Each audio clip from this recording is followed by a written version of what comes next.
Price Lord. கிறிஸ்துவுக்கு அன்பான சகோதர சகோதரிகளை, இன்றைக்கும் கர்த்தருடைய வார்த்தைக்காக காத்து கொண்டிருக்கிற உங்களுக்கு கர்த்தருடைய வார்த்தை இப்படியாய் புறப்படுகிறது. 1 கொரிந்தியர் 13வது அதிகாரத்தில் 8வது வசனம் இப்படியாய் சொல்லுகிறது, அன்பு ஒரு காலம் ஓய்ந்து போகாது. ஆமாங்க, நம்ம உண்மையாக யார் மேலேயாவது அன்பு வைத்திருந்தோம் அப்படின்னா, அந்த அன்பு உண்மையாக இருந்துச்சுன்னா நிச்சயமாக அந்த அன்பு ஒரு நாள் ஒழிந்து போகாது. அந்த அன்புக்காக நம்ம எதை வேணாலும் கொடுப்போம் இல்லையா? நம்ம உண்மையாக ஒருத்தவங்களை நேசிக்கிறோம் அப்படின்னா அவங்க எதை கேட்டாலும் நம்மளால் முடிந்த வரைக்கும் நம்ம எல்லாத்தையும் கொடுப்போம். ஆனால் நம்முடைய ஜீவனை கொடுப்போமான்னு கேட்டால் அது சந்தேகம்தான்.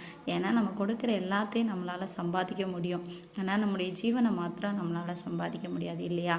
ஆனால் நமக்காக ஒருத்தர் ஜீவனை கொடுத்தாருங்க. அதுதான் அவர் நம்மீது கொண்டிருந்த அன்பு. அதனால் இந்த நாட்களில் கர்த்தர் நமக்காக கல்வாரி சிலுவையிலே ஜீவனை கொடுத்திருக்கிறார். அதனால் அந்த அன்பை நினைத்து இந்த நாளில் நாமும் மற்றவர்களோடு அன்புள்ளவர்களாக